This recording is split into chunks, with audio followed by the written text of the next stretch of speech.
नमस्कार, मैं सुकन्या सिंह आप सभी दर्शकों का अन्नदाता कार्यक्रम में स्वागत करती हूं। भारत प्राचीन काल से कृषि प्रधान देश है। यहाँ का किसान विश्व में सबसे अधिक परिश्रमी माना जाता है, जो अन्न पैदा कर सभी वर्गों की सेवा कर रहा है। मगर सबको भोजन खिलाने वाला किसान आज खेती बाड़ी के नवीन जानकारी के अभाव के कारण स्वयं भूखा रहता है। ऐसे ही किसानों की प्रगति के लिए हम खेती बाड़ी से जुड़ी हुई बहुत सी नई और लाभकारी जानकारियां लेकर हर रोज सुबह आपसे मिलने के लिए आते हैं। तो चलिए कार्यक्रम शुरू करने से पहले देखते हैं क्या है आज के अन्नदाता में। आज के समय की पुकार है जैविक खेती।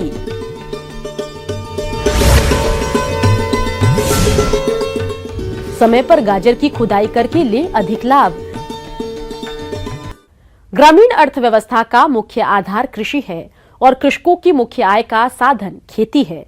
हरित क्रांति के समय से ही खेती में अधिक मात्रा में रासायनिक उर्वरकों और कीटनाशकों का उपयोग किया गया, जिनका सेवन करने से मिट्टी और मानव सेहत पर बुरा प्रभाव पड़ रहा है और लोग घातक बीमारियों की चपेट में आ रहे हैं। इन सभी समस्याओं को देखते हुए किसानों का रुझान जैविक खेती की तरफ बढ़ रहा है। इस बारे में तकनीकी जानकारी दे रहे हैं कोटपुतली के सहायक कृषि अधिकारी भागीरथ मल यादव।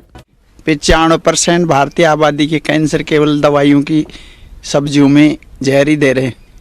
तो हमारा जोर ये है कि एक किसान जैविक अपनाएगा तो देखा देखी करता है किसान, और उसका मार्केट में उसको मूल्य भी उचित मिल जाता है और वो ज़्यादा दिन तक, जैसे महाराष्ट्र जाने में इसको सब्जी को 5 दिन लगे तो ख़राब नहीं होगी, और जैसे दवा वाली है वो 3 दिन में ख़राब हो के रास्ते में उसको डाल के आनी पड़ेगी गाड़ी वाले को। तो ये फ़ायदा है। हम सब्जियां खा रहे हैं, जहरी जहर खा रहे हैं, तो आदमी में अटैक नहीं आएगा, कैंसर नहीं होगा।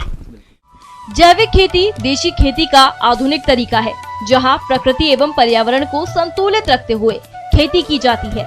इसमें रासायनिक खाद, कीटनाशकों का उपयोग नहीं कर खेत में गोबर की खाद, कंपोस्ट, जीवाणु खाद, फसल अवशेष, फसल चक्र और प्रकृति में उपलब्ध खनिजों के द्वारा पौधों को पोषक तत्व दिए जाते हैं। फसल को प्रकृति में उपलब्ध मित्र कीटों, जीवाणुओं और जैविक कीटनाशकों द्वारा हानिकारक कीटों और बीमारियों से बचाया जाता है। इसके लिए किसान अपने स्तर पर उपलब्ध संसाधनों से जैविक खेती कर सकते हैं और फसल की गुणवत्ता युक्त अच्छी पैदावार ले सकेंगे।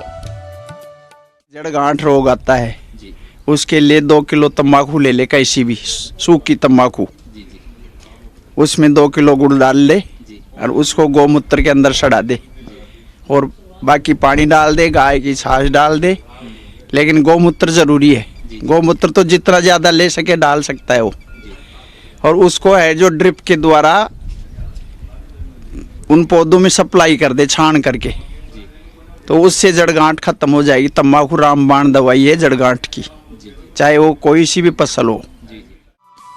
जैविक खेती करने के लिए जो किसान भाई अपने स्तर पर जीवामृत बनाना चाहते हैं, उसके लिए आवश्यक सामग्री इस प्रकार है। देशी गाय का 10 किलो गोबर, देशी गाय का 10 लीटर गौमूत्र, पुराना गुड़ 1.5 किलो, दाल का आटा 1 किलो, पीपल के पेड़ के नीचे की मिट्टी 1 किलो, पानी 200 लीटर मिलाकर बनाते हैं। इस तरह से तैयार किया गया 200 लीटर जीवामृत 1 एकड़ भूमि के लिए पर्याप्त होता है। दूसरा निवेदन ये करना चाहता हूँ इनसे कि ऊपर कीड़े मच्छर आते हैं अड़के, तो उनके लिए वो किसान है जो 250 ग्राम लहसुन को लेकर के बारीक पीसे किसी भी सिल पे, और बारीक पीस करके फिर उसको गौमूत्र में मिला के और 5 दिन तक सड़ा करके और फिर छान करके उसका स्प्रे कर दे, तो कीड़े मच्छर खत्म हो जाएंगे। दवा डालने की कभी जरूरत नहीं पड़ेगी किसान को। और भी खतरनाक बनाना है उसको ज़्यादा, तो उसमें 100 ग्राम पिसी हुई मिर्च भी मिला सकता है।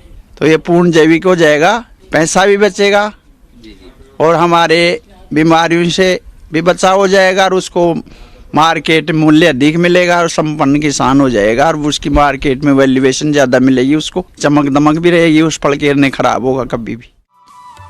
जैविक खेती के फायदे हैं अनेक, जो इस प्रकार से है। जैविक खेती से भूमि की उर्वरा शक्ति बनी रहती है। इस पद्धति से पर्यावरण प्रदूषित नहीं होता। इसमें कम पानी की आवश्यकता होती है। फसल अवशेषों को नष्ट करने की आवश्यकता नहीं होती है। उत्तम गुणवत्ता की पैदावार मिलती है, तो वही जैविक उत्पाद अधिक मूल्य पर बिकते हैं। जैविक तरीके से खेती करने पर कम लागत आती है और मुनाफा ज्यादा होता है। तो मेरा तो पूर्ण जोर ये है कि जैविक खेती ही करे हर आदमी, अपने परिवार के लिए तो करे। कम से कम वो जस के 1 हेक्टर जमीन है तो आधे हेक्टर में जैविक सरसों गेहूं कर ले, जो अपना परिवार तो पाले। तो ये पॉइजन से बचेंगे। दुनिया में जो फैल रहा है रोग, हमारा कैंसर 95% आबादी है। पंजाब में से जो गंगानगर ट्रेन आती है उसका कैंसर ट्रेन नाम निकाल दिया। तो अब पंजाब वाले किसान भी हमारे राजस्थान से 2 साल से गेहूँ खरीद के ले जा रहे हैं, वहाँ का खुद का गेहूँ नहीं खा रहे हूँ। तो मैं तो ये कहता हूँ जैविक अपनाओ, ड्रिप लगाओ, पानी बचाओ और उपज बढ़ाओ और किसान को आगे बढ़ाओ।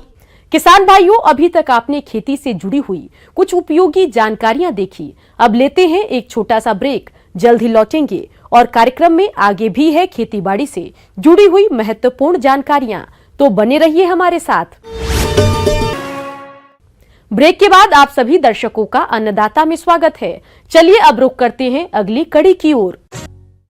प्रदेश में अब गाजर की खुदाई चल रही है और अक्सर देखने में आता है कि किसान गाजर की खुदाई के समय जल्दबाजी कर देते हैं, जिससे जड़ें कट जाती है और खुदाई के बाद सीधे बाजार में भेज देते हैं। ऐसे में किसानों को गाजर का बहुत कम मूल्य ही मिल पाता है। तो किसान कैसे लें गाजर से अधिक बाजार मूल्य, इस बारे में उचित सुझाव दे रहे हैं कृषि विज्ञान केंद्र गुंता अलवर के कार्यक्रम समन्वयक डॉक्टर एस.के. शर्मा। सभी किसान भाइयों को राम राम। और जैसा कि आप सब लोग जानते हैं कि इस समय गाजर उखाड़ने का समय हमारा आ चुका है। गाजर इस समय हमारे किसानों के खेतों में तैयार हो चुकी है। तो देखिए, सबसे पहली बात तो ये कि सभी किसान भाइयों को गाजर उखाड़ते समय कुछ सावधानियां, कुछ विशेष क्रियाएं जो हैं उनको करना चाहिए, ताकि ज़्यादा से ज़्यादा उनको फायदा हो सके, मुनाफा हो सके। गाजर का उपयोग सब्जी, सलाद, अचार, मुरब्बा, जूस और हलवा बनाने में किया जाता है। गाजर का हलवा लोगों द्वारा काफी ज्यादा पसंद किया जाने वाला व्यंजन बन चुका है। गाजर लाल रंग के अलावा पीले और हल्के काले रंग में भी पाई जाती है। गाजर के अंदर कई तरह के विटामिन पाए जाते हैं, जिनमें vitamin A, B, C, D, E, G और के शामिल है, लेकिन विटामिन ए इसमें सबसे ज्यादा पाया जाता है। गाजर का उपयोग दवाइयों में भी किया जाता है। गाजर के अंदर बीटा कैरोटीन नामक तत्व पाया जाता है, जो कि कैंसर रोग के नियंत्रण के काम आता है।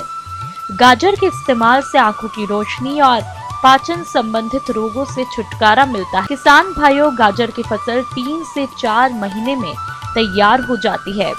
गाजर की खुदाई उस समय करें जब फसल पूरी तरह से तैयार हो जाए। गाजर की खुदाई करने से पहले खेत में पानी देकर नमी बना दें, जिससे गाजर को आसानी से जमीन से निकाला जा सके। गाजर की खुदाई समय पर करनी चाहिए और खुदाई के समय इस बात का ध्यान रखें कि जड़ें कटे नहीं। इसके लिए सावधानी पूर्वक खुदाई करें। सबसे पहली बात तो है कि गाजर उखाड़ने से पहले आपको एक सिंचाई अवश्य उसके अंदर कर लें, ताकि वो आराम से आप उसको उखाड़ सकें। क्योंकि अगर सूखी ज़मीन में उखाड़ने का प्रयास करेंगे तो गाजर टूटेगी। उखाड़ने के बाद में उनको अच्छे तरीके से धुलाई के लिए, चाहे आप ड्रम के हिसाब से या कोई इक्विपमेंट अगर आपके पास में है कि जिससे उनकी धुलाई करके आप उनको ग्रेडिंग कर सकते हैं, तो उनको अच्छे तरीके से आप धुलाई करके और साफ़ करके रख लीजिए। धुलाई करने के बाद में गाजर की आपको ग्रेडिंग करनी अत्यधिक आवश्यक होती है। देखिए, ग्रेडिंग से 2 फायदे होते हैं। एक तो ये है कि अगर ग्रेडिंग हमने नहीं की है और मोटी, छोटी, कटी फटी सारी गाजर अगर एक साथ एक ही उसमें डाल करके अगर आप बेचने जाएंगे तो आपको एक एवरेज पैसा मिलेगा। और ये है कि अगर मान लीजिए मार्केट की अच्छी गाजर की क्वालिटी की 25 रुपये की रेट चल रही है और आप मिक्स करके लेंगे तो हो सकता है आपको 15 रुपये मिले। जबकि उसी के अंदर से अगर आपने ग्रेडिंग कर ली और अच्छी साइज़ की, बड़ी साइज़ की, लंबी और जो ठीक ठाक साइज़ की अगर गाजरें हैं उनका अलग ग्रेड कर दिया, वो 25 रुपये के हिसाब से बिक गई। जो थोड़ी मोटी हैं या कटी फटी हैं उनको अलग कर दिया, जो थोड़ी छोटी है उनको अलग कर दिया। क्योंकि आज कस्टमर, उपभोक्ता की भी हर चीज़ की अलग अलग आवश्यकता है। सलाद के पर्पज़ से वो अलग तरीके की गाजर खरीदना चाहता है, सब्जी के हिसाब से वो अलग तरीके की गाजर खरीदेगा, गाजर का हलवा बनाने के लिए वो अलग तरीके की गाजर खरीदेगा। तो यदि आप इस तरीके से उनकी ग्रेडिंग करके, साफ सफाई करके, क्योंकि अगर आप मिट्टी में सनी हुई गाजर लेके जाएंगे तो निश्चित मान के चलिए आपको पैसा नहीं मिलने वाला है। गाजर को खुदाई के बाद साफ पानी से धुलाई करें। इसके बाद 3 श्रेणियों में बांटकर ग्रेडिंग करें। ग्रेडिंग के समय कटे फटे टूटे विकृत गाजर को निकाल देना चाहिए।